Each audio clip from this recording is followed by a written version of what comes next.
the results of that in the just concluded election. We can be proud that the basic structures for service delivery are there. And I think for me, a critical thing, going back to what we were saying on the role of Senate, is that right now we know counties by and large are delivering services, are hiring people. Maybe the question we can now discuss is what is the quality of the services that are being presented. And counties have also invested significant resources. But it's also half empty. I think we have had this morning of some of the intergovernmental challenges, and we'll speak more to that. We heard about functions that are yet to be transferred, especially in infrastructure. And then there's political economy. That is a polite way that the World Bank uses to talk about things like corruption, which you asked, and other issues like that affect service delivery. And we know there's a lot of wastage and so on that Senate is always tracking.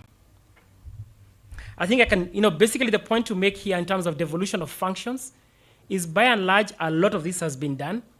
There's still areas, we know that most of the frontline services are being delivered by counties. The principle of subsidiarity, which says that services should be delivered and managed at the lowest possible level, that is happening. We know that they have taken up the responsibilities. And we should, as Kenyans, we should not take this for granted. As I said, I was there at the beginning of devolution, much younger than I am now. And I know that for many of us, if I can, today people were admitting their sins. Many people in the development world were predicting that within 5 years, a good number of counties will have collapsed. The closest we came was Makueni, and that never went. We always forget because Makueni now is a success story in many ways, but it never happened. So we can be quite proud that we have not had significant disruption, other than maybe in the health sector, where very early on there was some industrial action. However, in terms of functions, there's still a number of areas where either functions have not been fully devolved or are still being carried out by national government. We know in urban sector, that's one. We'll talk about urban water a bit later on, but we know the challenges, for instance, we had with Moranga and other places. In agriculture, there's a lot of overlaps, including things like fertilizer and so on, that sometimes national government will come in and do. There is the retention of budgets by national government, where this function assignment is not very clear. One of the speakers this morning, I think one of the governors spoke about the budget of the health ministry, and you would have expected that with devolution, that as I was said, that would reduce, but there's still a very significant budget. There's reasons that they explained for that. But yes, it's interesting that we still continue to see these huge budgets. There's a lack of there's been developments, especially with the law that was passed by Senate last year on what we used to call conditional grants. I think now we are referring to them as additional allocations. And this can answer part of the question you had about how can we fund some of these county services. I think, I don't need to belabor that point, that a lot has been said. So now going into some of the meat of my presentation, when our host senator was speaking today, she referred to the KNBS report, the Kenya National Bureau of Statistics, and this is one of the documents I want to invite you as Senate to have a look at. Unfortunately, I was not able to come with hard copies, but we shall organize to send it to you. It's a report that we've now been working with the Kenya National Bureau of Statistics and have done twice on estimating the GDP, if I can use that term because that's better known, of counties and the contribution of counties to GDP. And we can be proud of some of the things that we are seeing. Obviously, as might be expected, urban counties continue to contribute the biggest chunk. Nairobi is about 27.5%, followed by Kiambu at about 5.9%, Mombasa 5.2%, Nakuru 4.9%. But that said, we see counties that are also predominantly rural, like Meru, Kakamega, Nyeri, making significant contributions because they have a diversified agricultural sector. And I think as Senate, when we start looking and seeing what is the performance of counties, these are areas that we could be able to look at and also see what are we investing in counties, are we ensuring the right investments? And for instance, I'll come back and show you how the picture looks like in agriculture to be able to improve, because now our national GDP is made up of all these 47 mini GDPs. Agriculture, forestry, and fishing, those contribute about a fifth of the economy. And we saw that the top 5 countries in agricultural production, I think I'd mentioned them: Meru, Nakuru, Murang'a, Nandi, Nyandarua. However, we see that even though fishing overall is not as big a contributor, Homa Bay County specifically contributes 2.2% of GDP, and a lot of that is from fishing. Again, it shows us that this idea of devolution is good, because a county like Homa Bay can be able to focus on that as something that it is working on as a contribution to the national GDP. If you look at the gross county product, as we call it, per capita, you can see now quite a bit of differences in terms of, and I hope I'm moving this, sorry. I realized I was not moving that. 9 counties had a gross county product that was higher than the national average. That's Nairobi, Mombasa, Nyeri, Elgeyo Marakwet. Those ones were significantly above. Embu, Kiambu, Lamu, Nakuru, Nyandarua, their gross county product was more or less. But we also see significant disparities. So the lowest level of GCP per capita was in Garissa, Wajir, and Mandera counties. I will not go through these graphs in great detail. I just wanted you to have them. But basically, this shows you the contributions, and I just talked about that, so with Nairobi at the top and Isiolo. However, if you want to look at this story a bit differently, because I know we always discuss what are people contributing, but if you look at the growth of GCP, you see a different story. Admittedly, some of these counties are coming from a low base. They have got a less diversified economy. But for instance, you can see in the period that we are looking at between 2014 and 2019, Marsabit County recorded the highest growth in GCP, followed by Elgeyo Marakwet, and then Mandera, Samburu. So those counties that sometimes you wonder, I don't know whether, in terms of when you say previously marginalized, in terms from maybe from a political sense, but I think there's still a lot of need there. You can see that from a growth perspective, we are seeing the impact of devolution. So I thought it's interesting to see those two together. I think you can also look at gross county product per capita. So that also gives you a different story, because then some counties that maybe have lower population are doing slightly better, even though their overall contribution is not as big. I already talked about the contributions to agriculture, so let me not belabor that. I thought this was interesting. Again, what are county contributions to manufacturing? We know that's one of the ways to create jobs and so on. So I was quite happy to see, for instance, a county like Kilifi starts appearing. Nakuru is there. I don't know whether that is Keroche. We have Kisumu and others. So again, those are areas when we are looking at the performance of counties and their contribution to the national objectives. This is a graph that as senators you may wish to follow closely. Now, coming down to service delivery, which is the title of the report that I shared, I will go through this very fast. And as I said, I'm assuming I'm speaking to people who are knowledgeable. You have been on the ground. You probably know this a lot better than us. But this can offer Senate maybe a systematic way of being able to track. And what we've seen is that with the advent of devolution, sorry, I keep forgetting to move this, because my eyes are no longer what they used to be. I cannot read that particular screen there. So we see counties have maintained, and in many cases, have significantly expanded the levels of access to service delivery. In some of the sectors, not all. I think if you look at health facilities, immunization rates, broadly speaking, we've seen a lot of improvements in counties. If you look at the utilization of health facilities, the fact that people feel confident to go to health centers, we see that visits have increased from 9 to 13 between 2013 and 2018. That's when we did the report. The deliveries attended by skilled attendants has increased.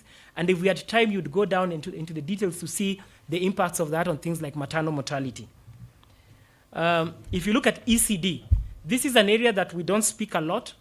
When you talk about devolved areas, because education is not devolved in a big way, but I've been very impressed with what has happened in this particular sector. Enrollment numbers have gone up. to maybe speak to something else I would have talked to later, the number of ECD teachers has gone up. And what is interesting when you look at that is that the share of ECD teachers who are trained has gone up, while the share of ECD teachers who are untrained has gone down, meaning that the quality is improving. One gap, the moderator, that maybe Senate may wish to look at is the issue of standards and norms. So who sets standards for ECD? Who manages teachers? These are areas that require attention. If we look at rural water, because there the assignment of functions is clear, we've seen big improvements in terms of people who have access to basic drinking water. However, in urban areas, even though the absolute number has gone up, in relative terms, when you look at how population is growing, we are not seeing a significant improvement in urban areas. And this could be because of some of the intergovernmental issues I talked about earlier.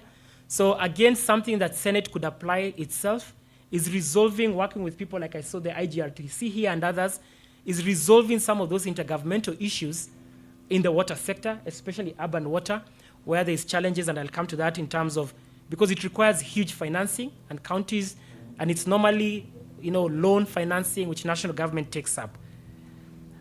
We see a lot of investment in facilities and infrastructure.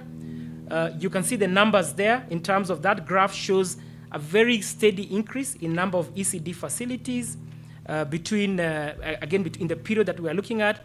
We've seen huge improvements. These are also areas that are politically popular. So investments in rural water, I think I talked about that. However, just to say overall, the numbers of staff have gone up. So I think we already know that. You can see, for instance, in the middle graph there shows a general increase in health. You see ECD was a steep increase because that was one of the areas that counties could recruit in. But one challenge that we have is that the increase in staff numbers in some of these areas has not kept up with the increase in facilities. And it's actually a catch-22 because on the one hand, we have a bloated workforce in counties. There's areas where you maybe have too much staff and they are not needed, but of course they are drawing a salary. And then there are areas where you have a gap. And one question we asked as we went down to do these studies, to give you a very good example, is that when counties built a second dispensary so that people can be able to have a dispensary within 5 kilometers, they would take the 2 staff who are in the existing dispensary, divide that, take 1 to the other dispensary, and keep 1 there. And when we ask them, are you better off having 2 staff, which is the standard that is provided by the Ministry of Health, but 10, 15 kilometers away, or 1 staff closer? They always said we'd prefer to have 1 staff closer. So one area that I would say in this issue of staffing is that if you look at an area like health, services are provided by people. And our definition of development expenditure and the capping of recurrent expenditure, is it 35% on salaries? They maybe need to have a conversation to see, is there, once you've done rationalization, because as I said, the workforce is bloated, for those areas where there is critical need, what do we do? If you look at agriculture, if I can mention here, agriculture, we have not been replacing. There's a high staff attrition, we are not replacing, and yet it's one of the areas that should be the engines of growth. Urban planners, we have huge gaps. This shows you, the graph here shows you the growth in county employment since between 2015 and 2016. The only 2 counties where the staff numbers have gone down is Nairobi. Sorry, let me just move there. Is Nairobi and Nakuru County. All other staff numbers have gone up. So for instance, if you look at the time when we did this study, Nyamira County, just under 70% of staff as of 2018 were new compared to 2015-16. So there have been huge numbers that are there. And I'd already talked about the fact that even with this increase, because of the way it's done, sometimes like now in this election period, there might be people who will be hired, and sometimes it's not in a rational way. It's not towards the areas that are needed. is that you face critical gaps, yet we have a bloated wage bill. Another big area that Senate could look at is sector management. So I think by and large, I mean, there's problems, but counties are doing CIDPs, they are doing a lot of this broad planning.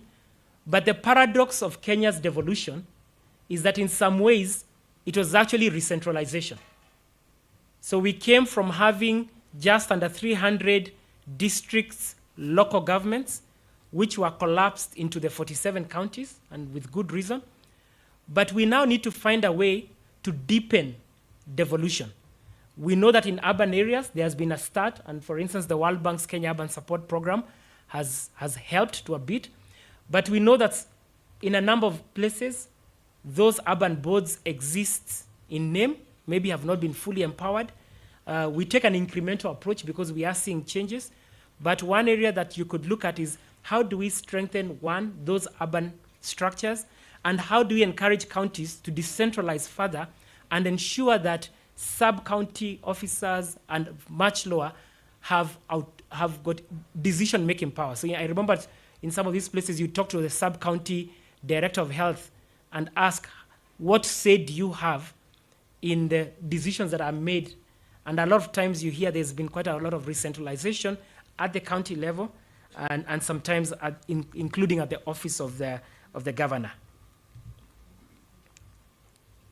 Financing devolution, this is a very interesting graph for the Senate because this is something that you normally look at. I think credit to you and CRA, and I see the chair of CRA is here. You can see the equitable share has been growing. Actually, if we were to plot this graph further, all the way until the last financial year, that would go up much more significantly. If you look at own source revenue, and again, I'm sure CRA might speak more to this, the growth has not been as significant, and of course, you'll see drops in election years, and we know why that happens. If you look at what we are calling conditional grants, I think at the time when we did this graph, that's the name we're using, but these are the additional allocations. Those have increased over time and settled around the 33, 30. I think in this year's budget, we have just under 30 billion given it was a transition year. So those were in part in between government-funded conditional grants and donor-funded conditional grants. So looking at what is our model for financing devolution. You know, a critical question that we've been asking with people like CRA and others is, how do you finance big urban areas? You know, when you look at cities, how do you finance that? Are there instruments that maybe we have not explored that we could do? And this is an area that I think, again, of course, Senate has done a tremendous job in defending counties and getting that. In terms of expenditure, you know, county governments have been increasing, I think, as I said, their expenditure. A very interesting thing is that, again, as I said, you'd have expected with devolution that national government spending would either not grow as fast or maybe because you had this huge reallocation, reduce because you're shifting. But actually what we've seen is that national government spending has grown faster than counties, so which is interesting. In part, of course, there's issues around debt and so on, but even then, as I said, when you look at some of the functions and things that are, are being done at the national level, it is an interesting observation. It is a safe way for me as the World Bank not to be quoted, saying things should be different, but we would have expected things to look different. If you look at the trends on expenditure, I think I will, let me not bore you with the sort of per capita. What I want to draw your attention to is the graph at the bottom right. You can see that agriculture has more or less flatlined. That's a very small one. If you look at the graph on the right, even without seeing the numbers, it's the small columns there. You can see on the other end, the administrative and county treasury, those budgets have grown. Health, the budgets have grown, but agriculture and water have more or less flatlined. And I know, I'm not sure which direction Kenya wants to take, but I know there have even been people saying, how do we reverse this trend in agriculture? Because as a nation, if you're talking about food security, you're talking about jobs and so on, if you're under investing in agriculture, that is not sustainable. This next set of slides, and I'll go through them very fast, is just basically to show that one of the objects of devolution was to reduce inequality. It definitely has, but we are not yet out of the woods. So there are still significant inequalities that exist. So if you look at, for instance, poverty rates, there's a very huge range from counties where there's only 17% poverty to counties where there's 78%. I already talked about the GDP. You know, you see the big changes, and you can see that, and it still follows some of the traditional patterns of marginalization. Similarly, there's still disparities in service delivery. You know, whether you're looking at how many people does one health worker serve and so on, there's still huge disparities. However, we also see a lot of rays of hope. If you look at things like vaccination, I remember my health colleagues saying, you know, Garissa County, for instance, has done very well. And I remember actually visiting the facilities in Garissa where they were saying they have been very deliberate. And it is actually now, it is was one of the top performing counties in terms of vaccination. Again, which is part of the success of devolution, because people within Garissa County are able to focus on that. Public participation. It's improved. There's a lot of public participation. However, and I'm trying to summarize because I know it's an afternoon session, and there's quite a number of recommendations there of things that you could look at. For instance, we are very happy with the legal provisions for transparency. The courts have helped in enforcing some of this and so on, but you can look at the column there for what could work better. But the key message I would leave you with is that if you look at the project cycle, we have been very good at involving citizens in the planning and design stage. You will call them for CIDP, you will call them for their annual development plan, they will select a project.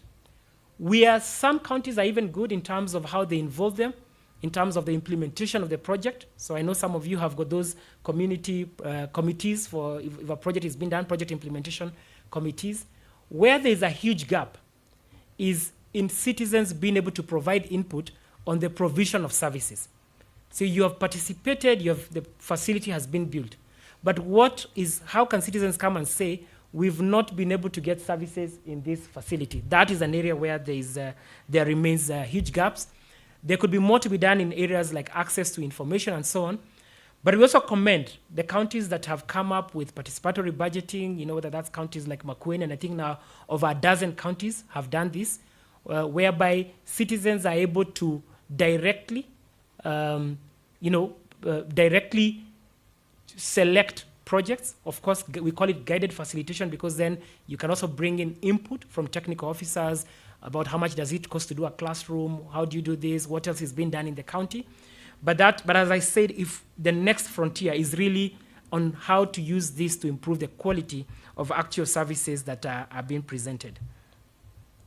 I'm on to now my last two slides, and as I said, there's a lot more detail.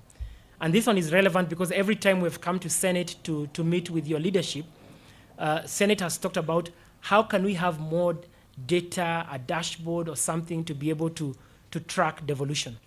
It was very difficult for us, I'm sorry, I keep forgetting I am not moving this, the data challenge, is that we found that there was very little data available on some of these areas. If you go to health is very good because they've got very good administrative data.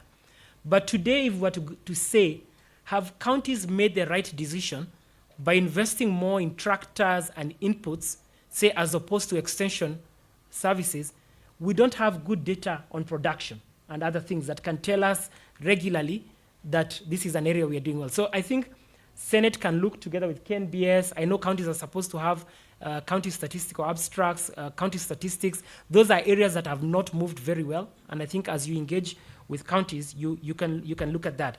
And this could be something, again, going back to that idea of a socioeconomic audit, that if they are consumers, if Senate is an active consumer of such data, it also encourages people to be able to produce.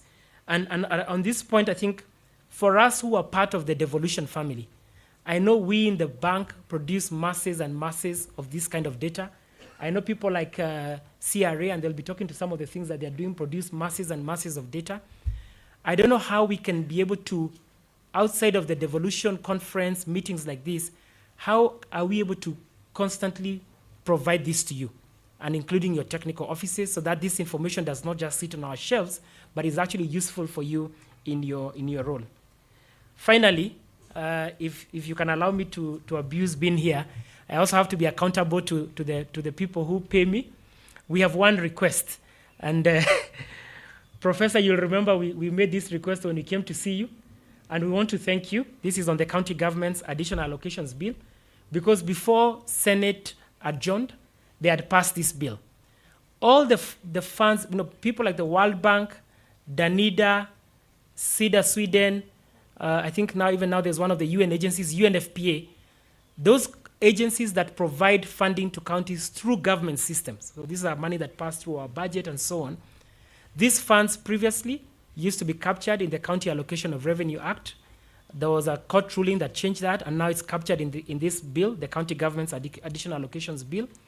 Unfortunately, last year, because it was a transition year, this bill was only passed, I think, 2 months, if I'm not wrong, or even maybe about a month and a half to the end of Parliament. So counties, to the end of the financial year, so counties got it very late.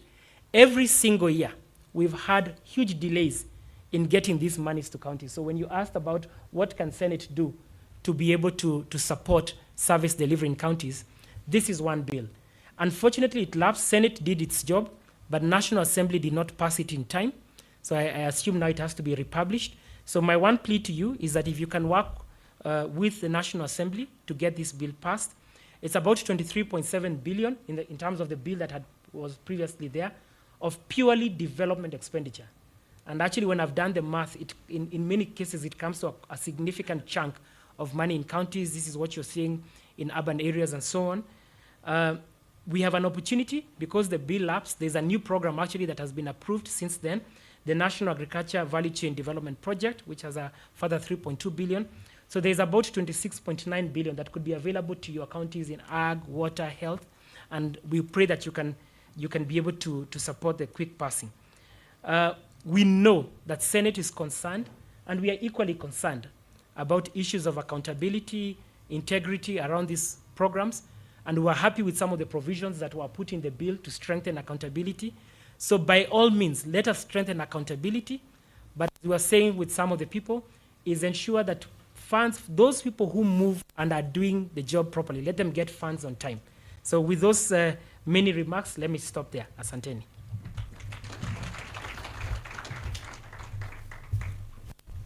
Another round of applause for Kenothia.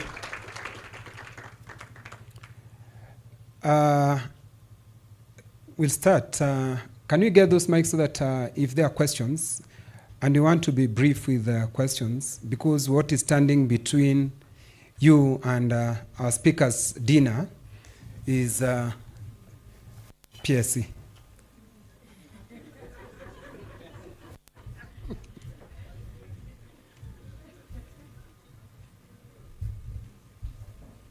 The mics.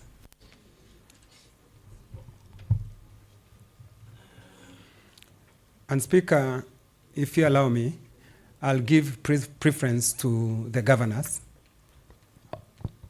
Governor, Senator, if they have a question. Okay. You start with Senator Kajwang. Senator Kajwang, you know the reason why I'm giving you. Thank you, Chair. You were the chair of the Devolution Committee. I was your successor as the chair of the Devolution Committee. That's the reason. So I believe that's the reason why you've given me this opportunity. I want to thank the World Bank. Murada, this is a wonderful publication. I've just looked at it, and I think this will help many of us who are coming into this space for the first time, and those of us who've been in this space for quite a while, because you've made some very, very valid conclusions.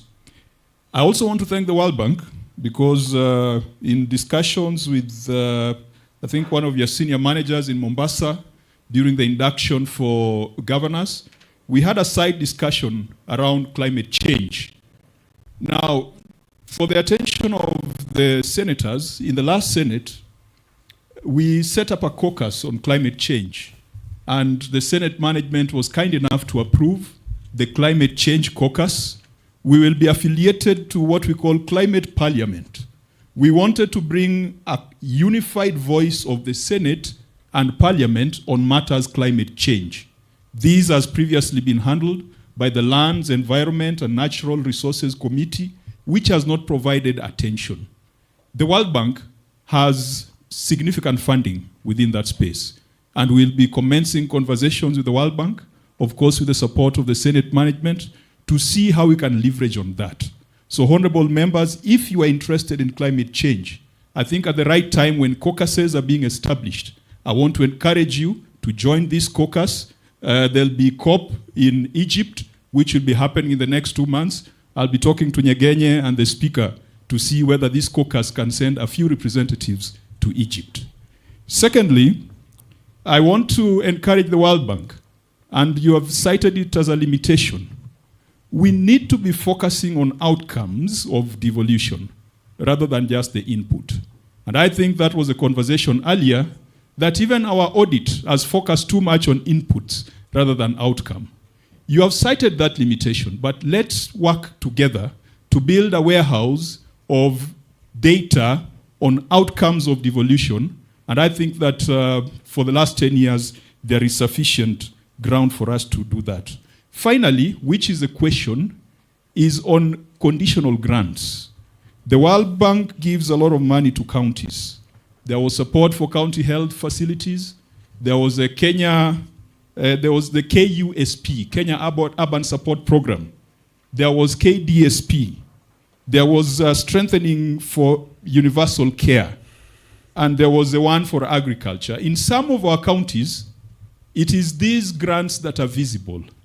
If you go to some counties, you find urban areas, there's Cabro, there's Tamaking, and markets are being renovated.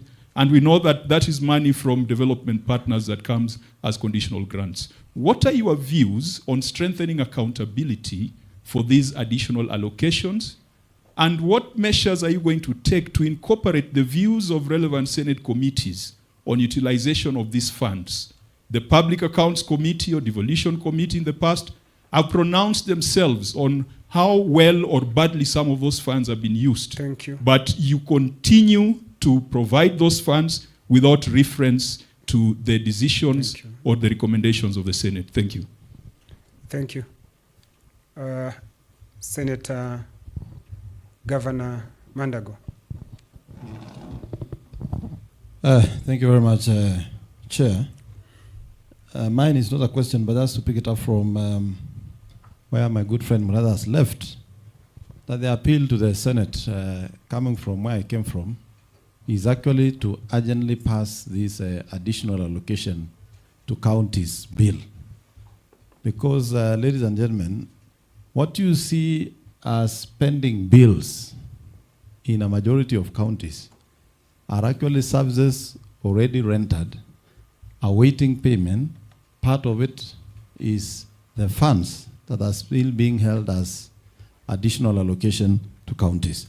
So I think, Honorable Speaker and leaders of the Senate, this is a matter that we must give preference so that we enable counties to sort those bills. Number two, this is also part of what is contributing to what we call rollover funds in counties.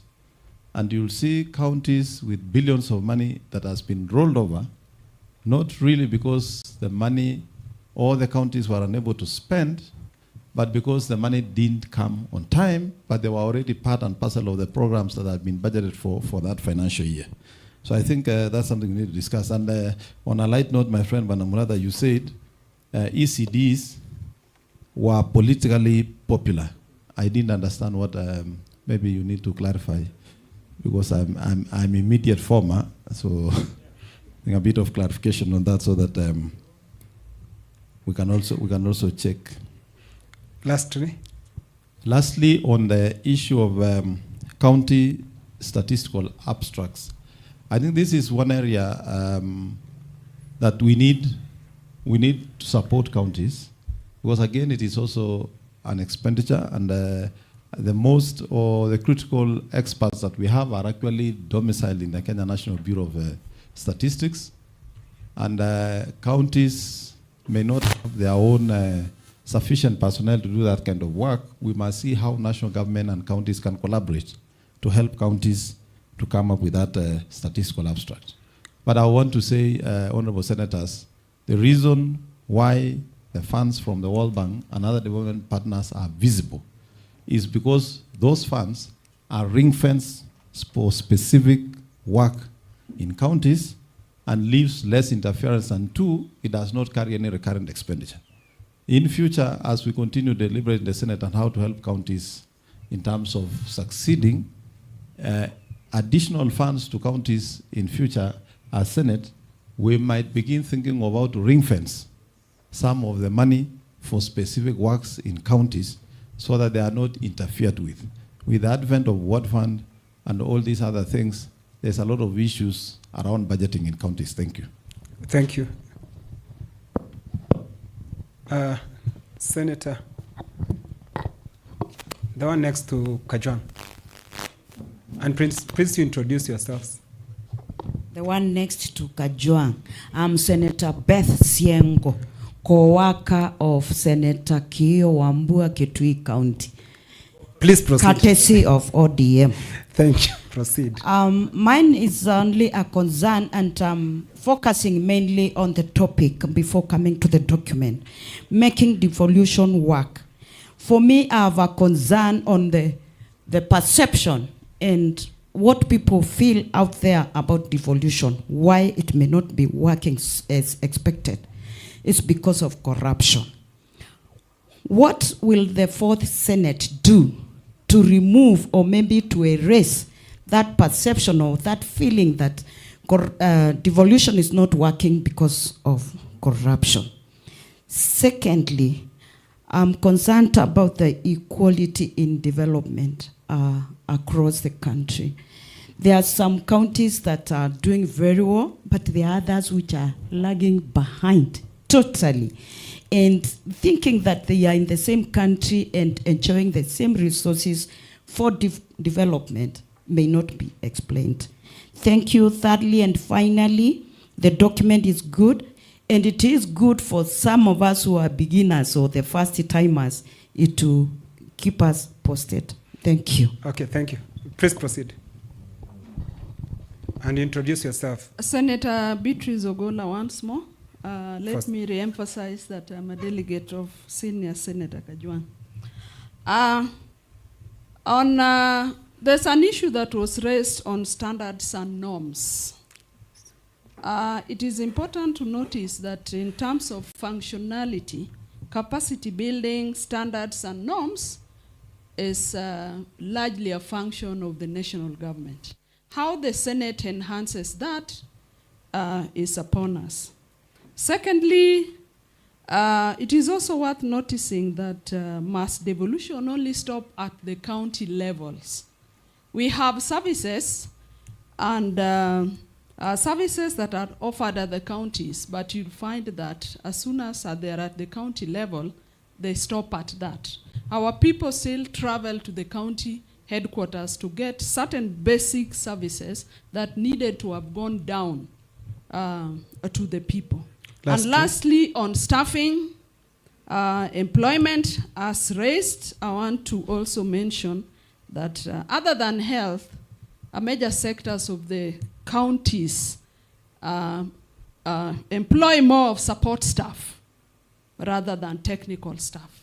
That should interest the Senate. Thank you. Senator Wahome Wamatinga.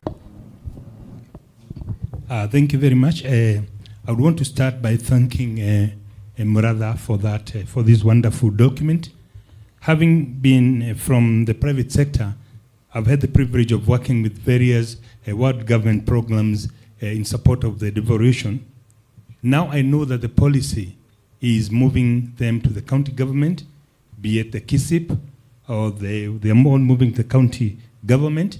My worry is that the World Bank could have overseen a very important step of capacity building, because we know that most of the procurement in the county governments are politically instigated without wanting the governor Mandago to hear that. And the danger of doing that is that we lose professionalism at the altar of political allies. How is the World Bank going to ensure that the professionalism that has been known hitherto remains? Thank you very much. Thank you. Senator Veronica Maina.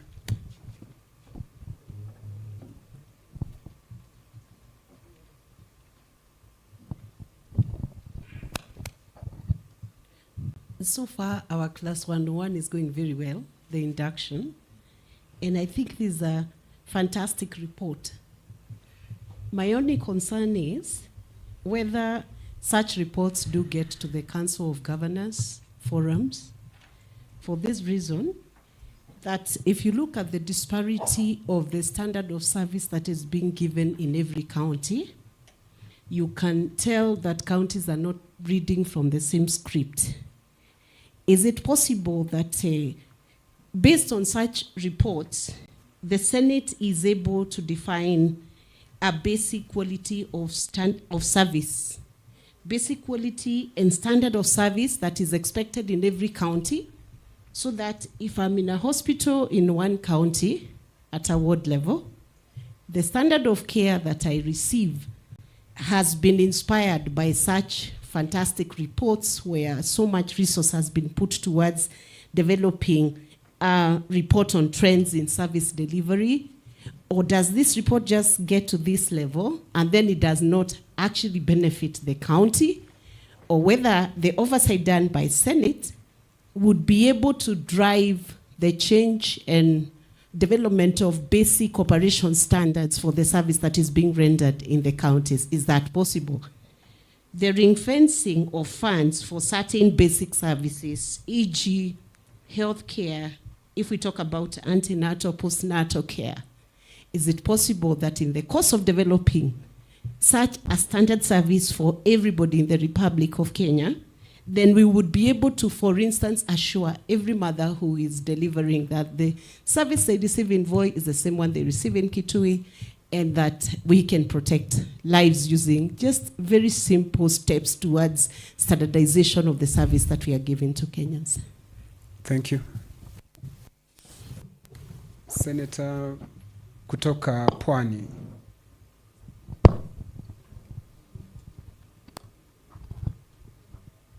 Good afternoon, everyone. Hamida Kibwana, nominated Senator ODM. This is to Muratha. I'm just wondering, how would you assist the county governments to prioritize development projects to address the community needs? Because you may find, the communities, the developments that are there do not address, what the requirements of the community. So it's always unfortunate. And of course, once it's done that will enable leadership to allocate resources in more impactful way. And just number two, I want to echo Senator Sengo regarding the marginalized communities within the counties. It's unfortunate that counties also have gone ethnic, they have decided to be biased on ethnic grounds. So for example, I was looking at Kuria in Migori, they're marginalized. So are they getting the same benefits, the same share? The Sabaot in Bungoma, the Kipsigis in Narok, it's really unfortunate how they go on dry spell while others are benefiting. So I was just asking, is there any way you could assist before of course the county, the development, the development, whatever is shared to different ethnic community, can they be assisted? I think you understand my point, that at least there should be equal share. Thank you. Senator Eddie. Please keep it short. Sure. Again, I'm Senator Eddie Okech, representing the people of Migori. Thank you so much for your presentation. I just wanted to ask whether there's an opportunity in your KADP program, the Kenya Accountability Devolution Program. One of the things that we have observed in our counties, and even in the recent drama that we are seeing with different governors, is how to deal with the issue of wage bill in public sector. Is there opportunity to actually work with Senate to conduct a legal impact assessment on how we can enhance rationalization of public sector wage bill in counties? And along that, is there an opportunity in that program to be able to also work with the senators to help counties with proper allocation of development projects? Thank you. Okay, thank you very much.